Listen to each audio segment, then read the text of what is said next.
Africa. Welcome to another edition of Ladyz Digest on AAU TV. And I'm filling in for your regular host, Joan, who is celebrating International Women's Day in Kenya. Today, we are discussing the topic endometriosis, and we'll be back shortly after the break. Stay tuned.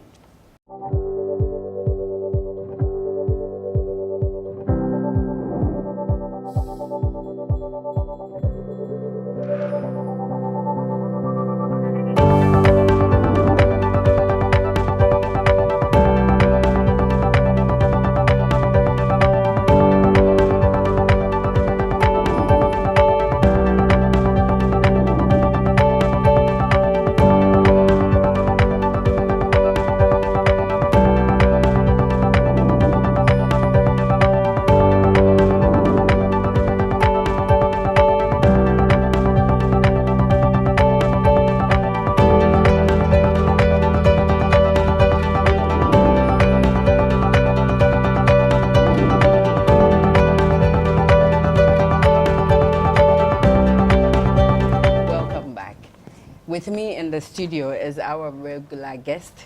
Thank you and welcome. Thank you. Yeah, thank you for joining us to discuss this interesting topic, endometriosis. Yes.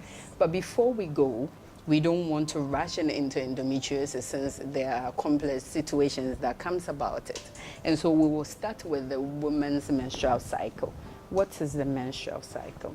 So the menstrual cycle is a process that occurs every month for women past the age of puberty that allows reproduction to take place. And so the process is regulated by the female hormones, estrogen and progesterone. And throughout the month, these hormones increase and decrease in such a way as to prepare the lining of the uterus, called the endometrium, for pregnancy. At a certain point during the month, as the hormones increase, they trigger ovulation, which is the release of an egg from the ovary every month. And then if pregnancy does not occur, both of the hormones start to decrease. And then at the end, or the beginning, I should say, of the menstrual cycle is when the menses occurs. And so the menstrual cycle on average can last from 21 to 35 days, but for most women it's around 28 days. That is the regular That's cycle. the regular. Some women will have 25 days, some women will have 30 days, but on average, women are most familiar with the 28-day cycle. Yeah. Okay, so talking about the menstrual cycle, what are some of the common symptoms of the normal menstrual cycle? Yeah, because we see a lot of them, we hear about a lot of them, so what are the symptoms of the normal menstrual cycle? There are many different things that can occur that signals a woman that the menses is about to occur. So again, the cycle is what occurs throughout the month. So during the month before the menses actually occurs, you may notice some differences in the vaginal discharge. We talked about vaginal discharge quite a bit in the last episode. So typically the vaginal discharge may vary in color and quantity, and also in consistency. And it's because of the cycling of the hormones, like I mentioned. There also can be some changes that occur around ovulation time. So some women may feel ovulation, either on the right or the left side. It varies from month to month, the side that the egg comes from. Very true, I relate to that. So sometimes you may notice a little slight cramping or discomfort on one side or the other, or in the pelvis. It usually doesn't last long, and it's not severe that requires any medication. Usually a day or two you might notice a fullness or heaviness in the pelvis, and then it goes away. As the menses is about to occur, you may notice a change in your vaginal discharge again, but more commonly you will notice your premenstrual symptoms, or PMS, premenstrual syndrome. Yeah, I really wanted you to go there because some say it's a myth. Yeah, it's very real. Okay. Many women experience premenstrual syndrome, or PMS, I'm going to call it. Some women don't have it at all. They are the lucky ones, I guess we can call them. But you may notice skin changes, acne, which will increase right before the menses occurs. You might notice fatigue, You might notice breast tenderness or even breast swelling. All of these are hormonal responses and they can be normal. You might notice even some mild cramping in your pelvis before the menses is going to occur. You might notice some mood changes. I think that's what's most associated. The major one. That's what's most associated with premenstrual syndrome. And it can be feeling very tearful or down, or you can maybe one moment you're okay and then you get angry the next few minutes. So these are all things that can occur right before the menses occurs, and they can all be normal as long as they are not interfering with your daily functioning, daily activities. As long as you're still able to go about your normal business and interact with people in a way that you feel is productive and normal, then it's not anything to be worried about. During the menses, obviously, the symptoms tend to be cramping, sometimes mild, sometimes it can be severe. But if it's severe, it tends to be manageable with pain medication. So acetaminophen or paracetamol, or any of the NSAIDs like ibuprofen or diclofenac or diclo, I hear people calling it. Those things should be enough to control the cramping associated with a normal menses if it's on the more severe side. Sometimes also you might notice that your bowel habits will change, meaning your bowel movements. So many women will report either diarrhea or constipation right before the menses. And that tends to be because the substances that are produced in the uterus and the uterine lining when your menses occurs also can affect your intestines because the bowel sits right behind the uterus. So it's very common that women will experience something like that when their menses is about to occur. So all of those things can fall within the range of normal. The normal symptoms. Exactly. Okay. So how do you differentiate? Because our topic is endometriosis. So first of all, before we even go to the symptoms, what is endometriosis? Endometriosis is the growth of endometrial tissue.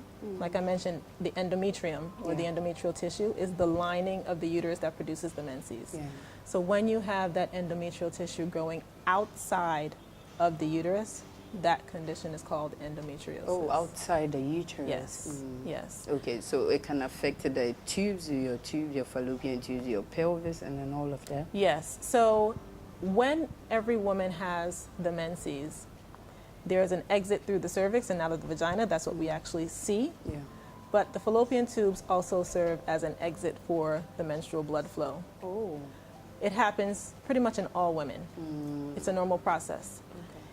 In most women, your body, your immune system will send cells to collect up that blood and tissue that has gone into the pelvis and get rid of it. Every month that process occurs. But in some women, that process is incomplete. So it's in those cases where there's blood and endometrial tissue remaining in the pelvis that can actually attach to the lining of the pelvis as well as the pelvic organs. Like you started to mention, the ovaries, the fallopian tubes, the outside of the uterus, the bladder, and the intestines, which also are near the uterus.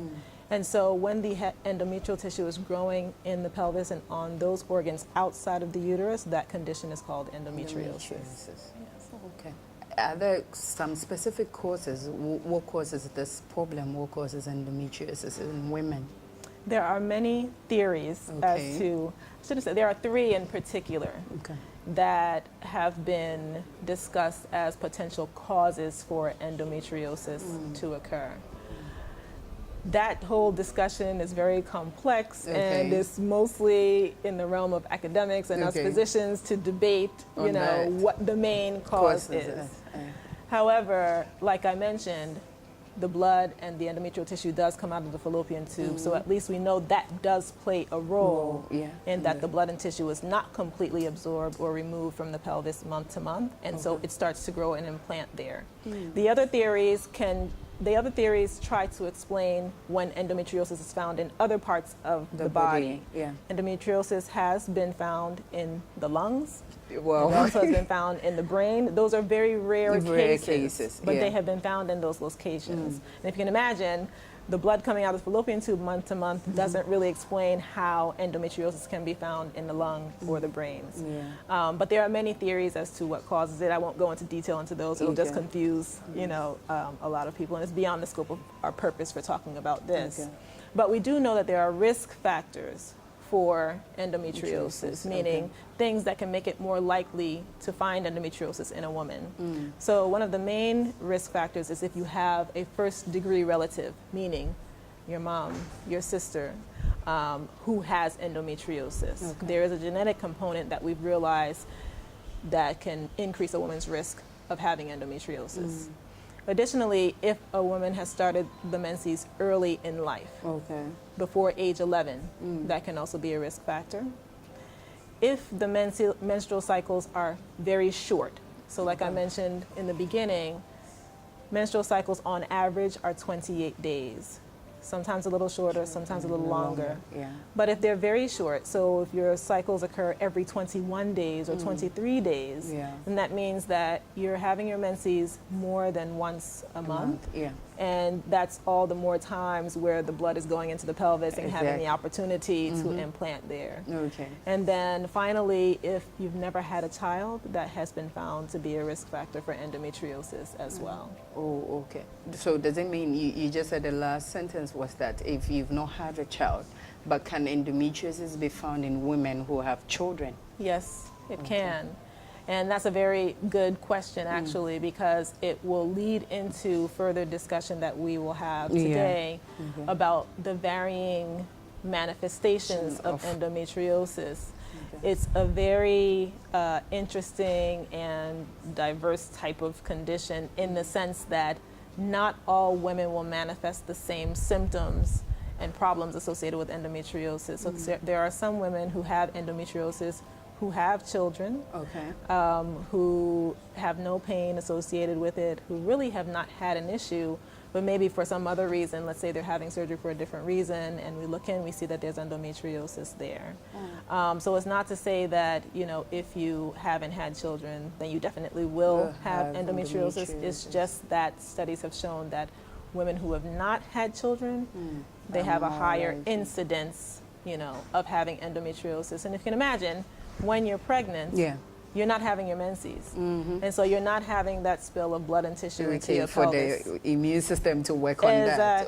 So you have a break from that whole menstrual cycle with each pregnancy. So you have a good 9 to 10 month break. And if you breastfeed, usually your menstrual cycle can be oppressed as well, or for suppressed. A long time. Not oppressed, but suppressed.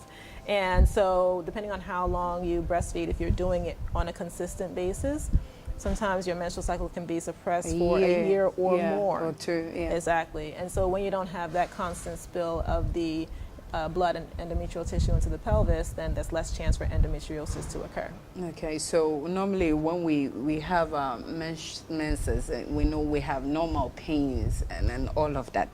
So how would you know this is endometriosis? What are the symptoms of endometriosis? Because normally women go through, have a normal, I have pains during my menses, which we think is normal. So what are some of the symptoms that when I look at this, I know this is just beyond normal and I need a checkup for that? With endometriosis, like I mentioned, it can be difficult for some women to tell, is this something that I could have or not? Again, because it's a very varied condition in terms of how it manifests. But some things that can clue you in are if you have pain to the point where you're taking pain medications, you're doing all the normal things that you think should help with the pain. So maybe you're using heat, like a hot water bottle. You're using your pain medication. Even if it requires you to go to your doctor and get a prescription, a stronger pain medication, and it's still not helping with the pain, that's not normal. I have some women who have come to me telling me that they've missed days from work, days from school. They're on the floor curled up, crying, screaming because they're in so much pain. That is not normal. I always like to say that your menses should not interfere with your normal daily functioning. But so there comes our society. We are not even a society where we can come out of our shelves to talk about these. You can even talk to your mother because maybe your mother wants you to do something. You tell her that's what's happening. You said, you are lazy. You don't want to do it just because of this. We've gone through that and everybody can work through that. That is a very, very important point because I think that happens a lot in various places, not just here. Yeah. And it's important, if you are noticing that this is happening and you aren't able to discuss it either with family members or, you know, friends, you have to seek care. Yeah. You have to go and seek out a doctor who's going to be willing to listen to you and look further into, okay, what is the nature of the pain? What have you been utilizing to help? Do some evaluations, some tests, whether it be blood tests, imaging tests, scans, et cetera, to look and see, okay, could endometriosis be a possibility? It's also good that we're even having this discussion. I mean, what we're doing is raising awareness on that. for women to know that, yes, in general, most women can work through a lot. We're strong. There's a lot we have to deal with, you know. Even sometimes with pain, we have to deal with it and do what we have to do. But sometimes it's not just an excuse or the woman being dramatic or trying to get out of doing some kind of work. They don't understand why you have mood swings. They don't know anything about it. Yes, you know, having this discussion and raising the awareness for people to know, yes, there are certain conditions that can make the menstrual cycle or the menses debilitating to the point where you can't function. And so the more we raise awareness and, you know, you go tell a friend or you go tell a family member and say, you know, I heard about this, you know, endometriosis, could this be what's going on with so and so? Exactly. That also can help open up the discussion more or make women feel more comfortable to say, you know, I think there's something really wrong here. The other things in terms of symptoms that could clue you in would be if you are having pain at other times outside of the menses. We know about cramping during the menses, but if you have pain throughout the entire month, that is a problem. If a woman is sexually active and they're having pain during intercourse, especially if it feels like it's a deep internal pain, which sometimes will even stop her from continuing, that also is not normal. Like I mentioned earlier, endometriosis can be present on the bladder and also on the intestines. So if a woman notices that she's having pain during urination, most women know about urinary tract infection, UTIs. Usually that's a burning pain. You're urinating more than normal. The urine might have a certain odor to it. But in this case, there's no urinary tract infection there. There's no infection. But it's more of like a cramping, maybe sharp pain, maybe similar to the pain that a woman may get during the menses if they have endometriosis every time they go to urinate. Or maybe they feel the strong urge and not much urine comes out. Similarly with the bowel movement, sometimes when they go to pass the stool, they'll get a really sharp, severe pain. If they notice blood or in the stool or blood in the urine, sometimes that can also be an issue because endometriosis is a condition where if it attaches to the bladder, if it attaches to the intestines, it can start to grow to the inside of the intestine or the bladder and start to produce blood every time.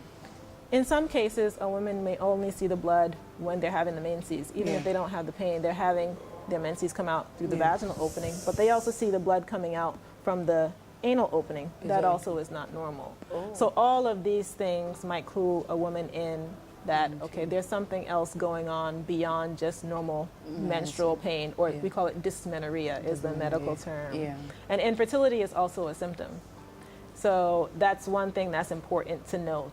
We're getting there. Yes, we are getting to that point. Because again, endometriosis may not have any of the symptoms I just mentioned, including the pain. But the woman may be infertile, trying to conceive and not getting pregnant. Endometriosis can be a reason for that. Okay, so endometriosis, we can categorically say that it causes infertility among women. It can cause infertility. It can cause infertility. So remember I said earlier, some people have it but still conceive.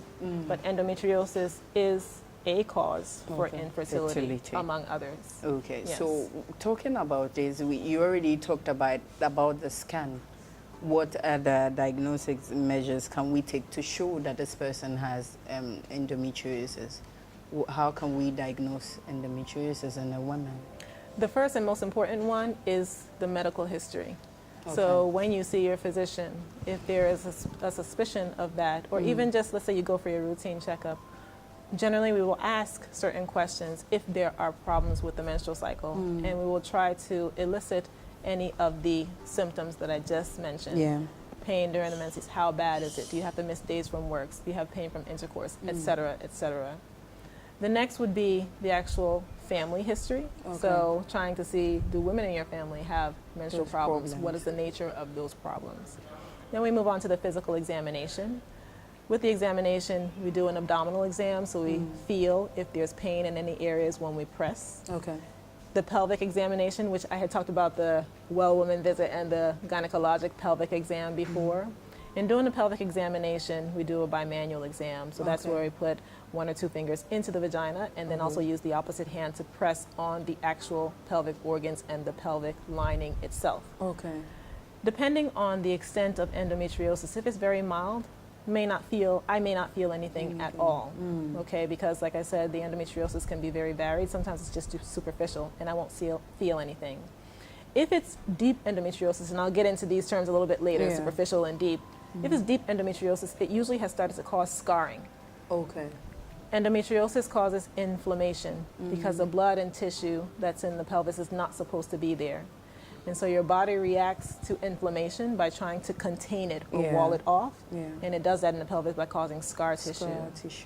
With endometriosis, if it's very severe, the scar tissue can develop so much that it becomes like a very hard, dense nodule. Because when you have a scar, it turns hard on your skin. So that's exactly what happens. That's what can happen internally. Okay.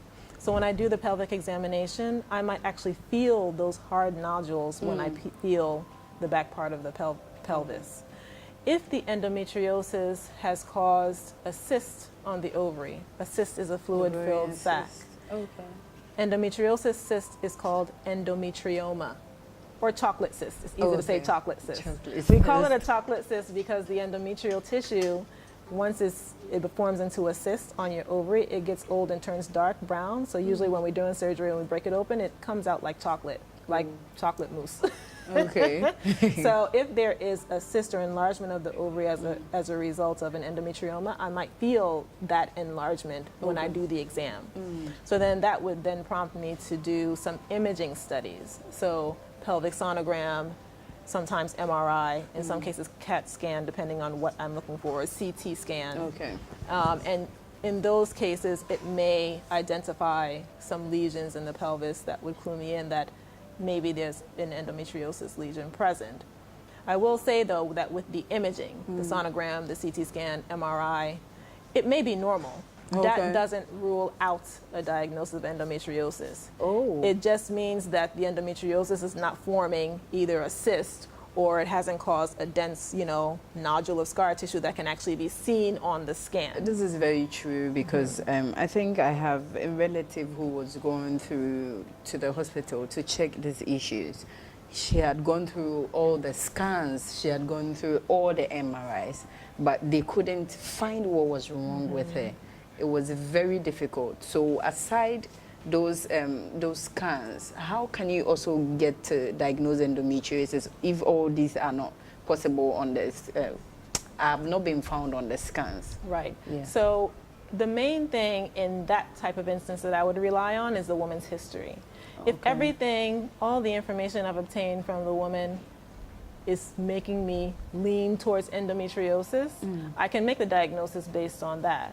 And so then the woman and I, we have a further discussion about what she feels comfortable with, because the only definitive way to rule in endometriosis is with surgery, where I actually look inside the pelvis and see that the endometriosis lesion is present. You also can biopsy or take a little piece of that tissue, send it to the lab, and if they see endometrial tissue in that specimen that I took out, then endometriosis is confirmed. So that is the definitive way to diagnose endometriosis. But you don't always have to have surgery to diagnose it. Because if you are supposed to have surgery to even be diagnosed of it, that means it's a tedious process. It's a very involved thing. Surgery is never to be taken lightly. And so not all women need to have surgery to diagnose this. If everything in the history is pointing me in that direction, I would say you most likely have endometriosis. Here's what we can do to, number one, manage the problem, and number two, see if this is indeed the likely diagnosis outside of having surgery. The other option is to go ahead and have surgery. A diagnostic laparoscopy, and I'll talk about laparoscopy a bit in a bit more detail. Laparoscopy is a way to look inside the abdomen and pelvis with small cuts on the abdomen using special instruments that fit through those small It's still cuts. surgery. It's still surgery. Yeah. But instead of having a big open incision on the belly, like a cesarean section cut, you have very small cuts ranging from 5 millimeters to 1 centimeter. Oh, that is so they're very small. Yeah. And they usually have either 3 or 4 on the belly. They can be strategically placed so you don't see them that much. And it allows surgeons to go in, look, see if endometriosis is there, do biopsies in mild cases where, you know, there's not a lot of, you know, scarring and such. Or even if there is a lot of scarring or many endometriosis lesions or even a chocolate cyst present, they can all be removed and managed just with those small cuts with laparoscopic surgery. And so if a woman wants to go that route, maybe they don't want to take the medications that are used to manage endometriosis, or they just want to know 100% for sure, then that is also an option. If you do a diagnostic laparoscopy and you do some small biopsies, usually that procedure takes about an hour. It's not very involved. Okay. And with laparoscopy, one of the good things about it is that you can go home the very same day. You don't have to stay in the hospital for a long period of time. So yes, it is still a surgery with its inherent risks present, but it is one that generally it's effective. is effective. Yeah. You get a definite diagnosis. And, you know, if you have a surgeon who's skilled in doing it, then it can be very easy to set up and, you know, recover from. No, that's good. When you were talking about it, there is something that I observed. What I observed is that the same symptoms is also present in other female reproductive health. Yes. And so we can't sit at the back of our houses and make our own diagnosis. Exactly. Or go to WebMD, which I am an offender. We're all guilty of it. Yeah, guilty of it. Trying to find my symptoms, Self-diagnosis, put in my yes. symptoms, and then finding it. Since it's a very tedious procedure, then endometriosis means we need to be in the hospital regularly for a checkup. You should check up routinely with your physician, you know, even if you don't have any symptoms of anything, like I mentioned with women who have endometriosis, but they don't have any symptoms, but maybe the one symptom they have is the infertility and they don't know why. If you're going for your routine checkup and let's say I do an exam and I happen to feel something out of the ordinary, I'll send you for testing. Yeah. And it's not to say that, you know, it's definitely going to be endometriosis. Maybe it's something else, like you mentioned. Yeah. Even if you do have symptoms of endometriosis, those same symptoms can be common to other conditions. Other conditions, And some of the other conditions may not even be related to the menstrual cycle or to the menses at all. Exactly. The bowel symptoms, sometimes that can be a sign of irritable bowel syndrome, which is a common cause of pelvic and abdominal pain. There is a bladder condition called interstitial cystitis, or IC for short. It's easier to say that. Yeah. And you're okay with that. Yes, it's easier to say that, which can also cause some difficulties with urination, similar to what I described with endometriosis. So yes, it is important to go not only for your routine checkup, but if you're noticing something out of the ordinary, go and find out what it is. If you've done your research on WebMD, your doctor should not chastise you for doing that, but maybe you can come with your concern and saying, I read about this, could it be this? Happening. We can investigate everything. Once we do the full evaluation, then we can pinpoint what exactly is the problem and then target the treatment towards that accordingly. Okay. So we'll go for a short break, but in case you just tuned in, this is Ladyz Digest with Dr. Tagoe when we're talking about endometriosis. If you just join in, you can watch us on Facebook, Association of African Universities, on YouTube. We'll be back shortly.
Welcome back. In case you just joined us on Association of African Universities on Facebook or Association of African Universities on YouTube, we've been discussing endometriosis with Dr. Tagoe from LuccaHealth Medical Centre. It's a very important topic, and if you missed it, you can go back and start watching it.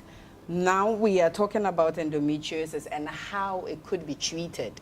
Doc, how can we treat it? Because even diagnosing it, we need to go in with surgery sometimes. How do we treat endometriosis? So there are different ways to treat endometriosis. You can treat it with medication. Okay. So for women who have dysmenorrhea or severe menstrual pain, if the usual pain medications, NSAIDs, ibuprofen, paracetamol have not been helping, we can give stronger pain medicines that are prescribed from the physician. And sometimes that alone is sufficient to help control the pain associated with it.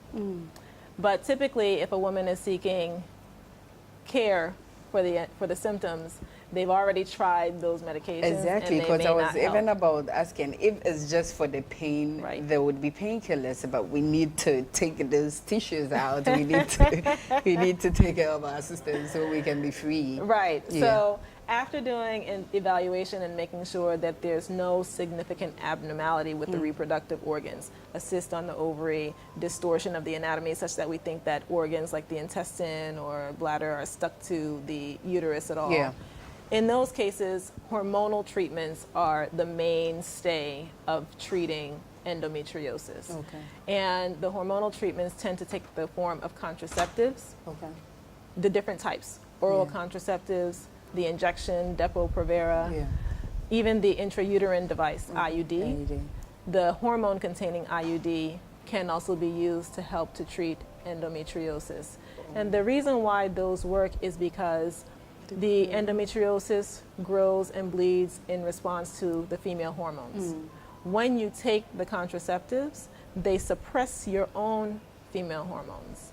Now, man-made versions of hormones are in those medications, but when you are taking those, they suppress the normal amounts coming from your ovaries, and so you just get the low doses that come from the medication. And when you do that, it causes the endometrial tissue, wherever it's implanted, to start to regress or start to go away a bit.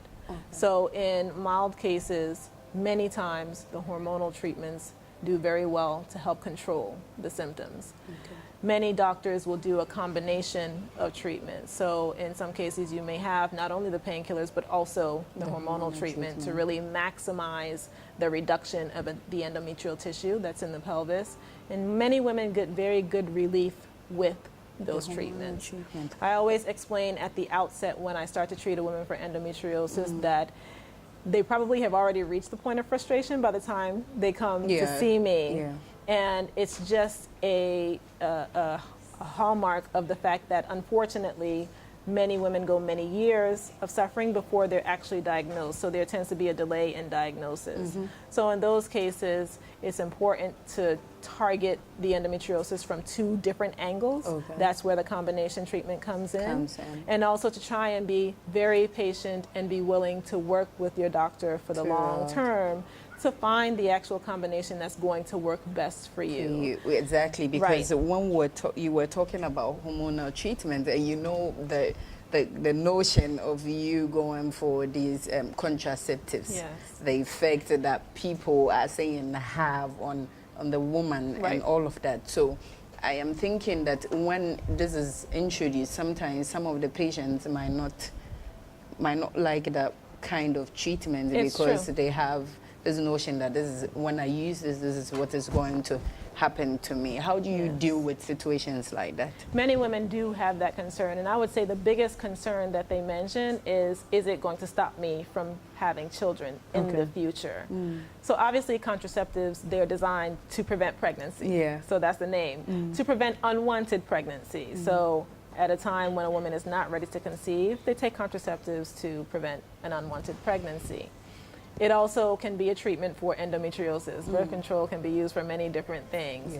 So they want to know, can it stop them from having children in the future? The answer in general is no. If you're taking contraceptive pills, for example, you have to take the pill every single day, because if you miss a day, then you could get pregnant. Yes.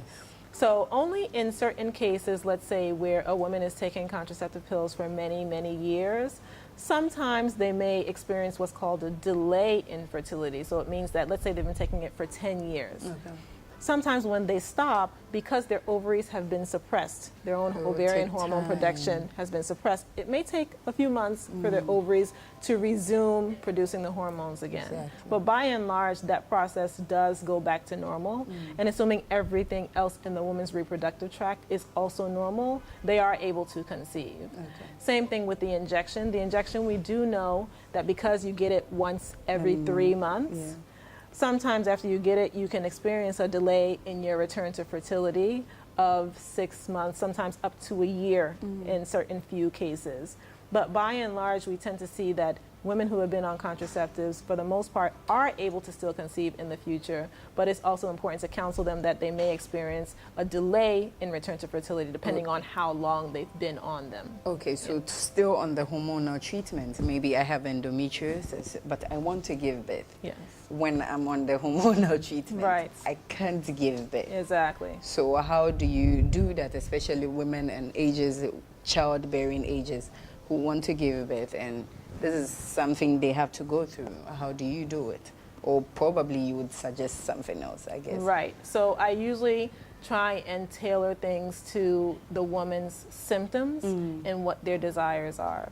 So if they have mainly dysmenorrhea and no other symptoms, and they want to conceive, then I would try and manage them mainly with the pain medication, but I would also offer the surgery. And the reason why is because there are certain benefits to the surgery as it relates to fertility in particular.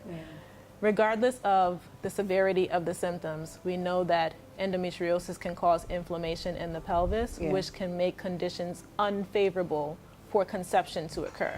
When you have inflammation there, it's not a good environment for for a conception to happen.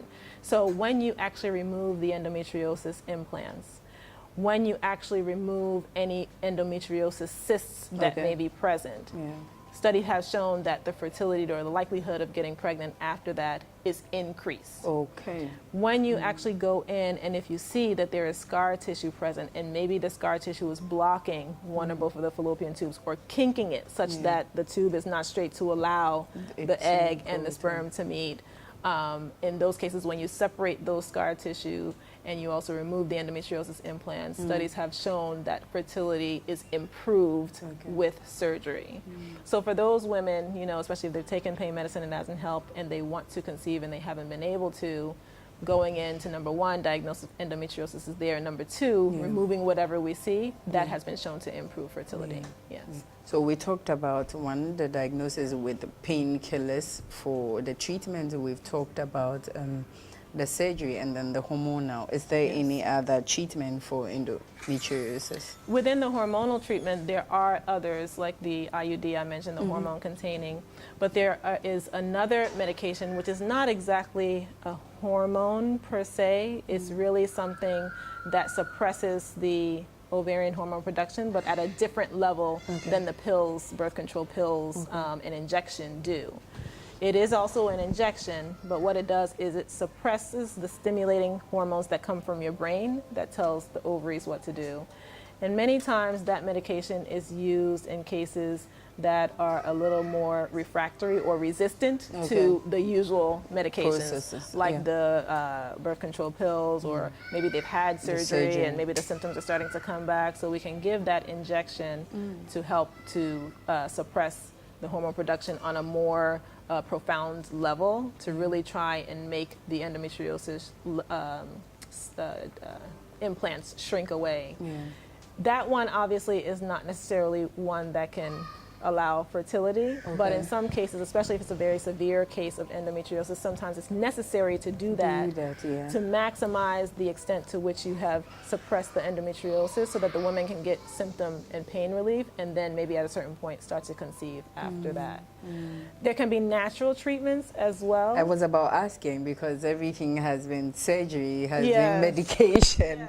And I'm thinking, what of those of us who want to apply the natural route, how do you do that? How do you go about that? Well, when I say natural, there haven't been any herbs or anything like that that have been found to treat endometriosis. But things like exercise, whether it be aerobic exercise or strength training or yoga, those have been found to help reduce the incidence of endometriosis. Now, the mechanism by which that occurs is not exactly clear, but we do know that that can help to reduce the incidence of endometriosis. Most of the other natural remedies tend to be aimed at symptom relief. So for women who know they have endometriosis, these means can be employed to help relieve the symptoms. So meditation, you know, yoga goes along with that, relaxation techniques, you know, biofeedback.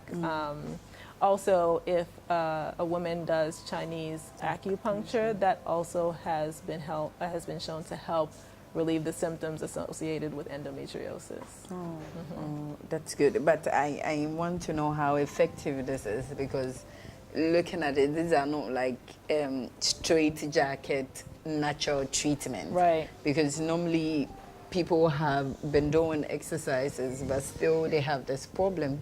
So I think for me, the natural part is a bit on the lower side of treatment, because how can exercise? I'm not saying it's not possible. I know it's possible, but how can you get it to the point that you are free? So with endometriosis, that's a good question. Endometriosis is a chronic condition, so it means that there's not a cure per se, but you can employ a combination of different means, including the exercise, acupuncture, whatever of the natural remedies you will employ to help to control your symptoms. Endometriosis is a condition that can be controlled. I will give an exception to that in that when you have a surgery with a highly trained surgeon who can really remove as much of the endometriosis as possible, it's more likely that you'll get to a cure in the sense that you can have a long period before you may start to have symptoms again. That means it is not really cured outright. Yes. There are situations where it can come back. It could come back.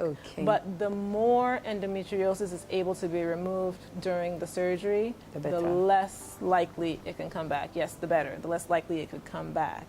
But the more severe your endometriosis is, the more likely it will come back. So endometriosis can be staged. That's one of the other benefits of having surgery, is that you can get a staging of the endometriosis, meaning you can know how severe it is. So there are 4 different stages. The first stage is where you just have minimal disease. So if you can see on my hand here how this mole looks, sometimes you might just have a few lesions like that. It can look like that inside the lining of the pelvis. If we remove all of that, then you may not have much recurrence. You might, but the likelihood is less. The second stage is mild, so you may have still just some superficial lesions like this there, maybe a little bit of scarring here and there. With the third stage, that's when you're getting into more moderate endometriosis. And with that, you'll have deeper infiltration, meaning that the endometriosis has started to go deeper in the tissues. It's not just on the surface of the pelvis. You may also have endometriosis cysts on the ovaries, even though they're a bit small, so less than 3 centimeters. And then you also have some scar tissue. But with the fourth stage, you can have deep endometriosis, a lot of scarring, and sometimes the scarring can be hard like a rock. So you have a lot of scarring and you have large cysts greater than 5 centimeters on the ovaries. So when you are in the stage 3 to 4 category where the endometriosis is more extensive, those are the cases where the endometriosis can be more likely to come back even after surgery. So that's when you're looking at, even if you go to a highly skilled surgeon who's experienced in removing this type of endometriosis, because it's gone so deep and maybe affected other tissues like your bowel, your bladder, etc., then even if you have surgery with that surgeon and you wait 3 years, 5 years, you have anywhere from a 30 to 50% chance that at the 5-year mark, you might need another surgery, or you might start to have your same symptoms again because it has come back. So usually in those cases, that's where the use of an additional medication It's after the necessary. surgery is necessary because you will need to control the endometriosis after that. So let's give two different scenarios. If you have a woman who is not interested in conceiving or maybe has done with childbearing, Yeah. you do an endometriosis surgery on her, she has stage 3 to 4. Right after surgery, you put her on some medication. IUD, hormonal therapy Hormonal for IUD, 5 to 10 years, exactly. and she would be there very Too free. suppressive. Yeah. You have to suppress it. If you have a woman who wants to conceive, you go do the surgery, she has stage 3 to 4 or whatever stage, then what I'll do is do the surgery. Right after, I put her on some suppression for about 3 months only. Not only does she get a chance to heal from the surgery, but it also will suppress any remaining endometriosis that's there. Okay. When I say any remaining endometriosis, sometimes you can see the lesions, but sometimes they can be microscopic where I won't see it with the naked eye. So the surgeon can only remove what they can see. Okay, so you remove all of what you can see safely. Then for 3 months, you take something to suppress whatever may be remaining, and then after you stop the medication, you start to conceive right away. Because during the pregnancy, the endometriosis is quiet because you're not going through that hormonal cycling. Okay. After she delivers and finishes breastfeeding, then she goes back on something until she's ready to have her next child. Even after childbirth, it can go back to the hormonal therapy to still put to suppress that it under control. Yes, and I usually recommend that for women who have been found to have severe disease. If you have severe endometriosis after you conceive, it's a good idea to go back on hormonal treatment to continue to suppress it so it doesn't have a chance to start to regrow again once you start your menstrual cycles again. Okay. Yes. So sitting here, I'm sitting in a position of privilege to learn these things right under your tutelage. And I wanted to ask, like, percentage of women who go to the gynecologist. Do we have women now coming out to see the gynecologist, or they come because they have problems? Do they normally come for checkups and all of that? So I came from the U.S. So in the U.S., coming for routine checkups, whether you have a problem or not, is very common. It's the norm. Everyone knows you go get your routine GYN visit every year. Okay. I found that here, most women don't come for a routine checkup. They usually will come if they have a problem. Yeah. And so I think that it's good that they even come when they have a problem. Yeah. But then they should also know that it's also good to come just for routine checkups. Like I mentioned in one of the previous episodes at the very beginning, it's important because sometimes you can identify things that you maybe didn't know were present. Exactly. Or maybe you knew that there was something there, but you didn't realize it's not normal. Or you didn't realize that, okay, it shouldn't be this severe, you know, whether it be pain or anything at all having to do with your general health. And so, again, having these discussions, spreading the word to female friends and family members is important because, yes, you should come when there's a problem, but also you should come for routine checkup. With endometriosis in particular, like I mentioned, there can be a delay in diagnosis, and that is because in certain cases, women don't come. We don't go. Exactly. We are all guilty. We are all Exactly. guilty. We don't and go. so if you catch endometriosis in its earlier stages, it's much easier to manage and control. And many times you can catch it and keep it from getting to the point where it is more advanced when it can start to affect fertility or cause destruction of the fallopian tubes, etc. And so I always emphasize that, you know, the routine checkup is just as important as the problem visit in identifying potential problems. Yeah, we are just wrapping up on our endometriosis discussion, and what would be your closing remarks for people going through that, those who don't even know at all to even know what should be done? Yes. What do you have to tell these people? All I'd want to say is that endometriosis is something that many women may not know about. Yes. And so if you are having any symptoms at all that seem like they're just too much for you to handle, and maybe you felt like even if you've gone to doctors previously and they've said, oh, you know, just deal with it, it's normal women's business, just take some medication, or you should tough it out. You don't have to just go with that final word. You can still seek care. You can come to see me, you can come, you know, and see a different physician to see if you can get some further answers about what could be the problem. If endometriosis is present, it can lead to many other conditions, not even related to the female pelvic or the female reproductive organs, if it goes on too long. The pain associated with endometriosis can lead to other pain in the body. It can lead to other conditions like chronic fatigue syndrome, where women are just tired all the time because they're in pain all the time. It can lead to other types of body pain. There's one condition called fibromyalgia, where women just feel aches and pains all the time because they have dealt with the pain from endometriosis for so long.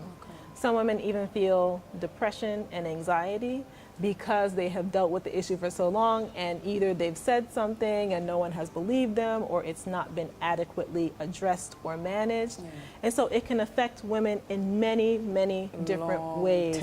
Long-term effects, exactly. So I would say it's very, very important, you know, for anyone even watching us today and hearing this discussion, if you know a female friend or family member who maybe sounds like they're going through something like this, have them get some evaluation, have them come see me, you know, not necessarily me, but anyone, you know, even if they've sought treatment or evaluation for it before and it's not addressed, it's still uncontrolled, they should still go seek some kind of care to get to the bottom of what's going on.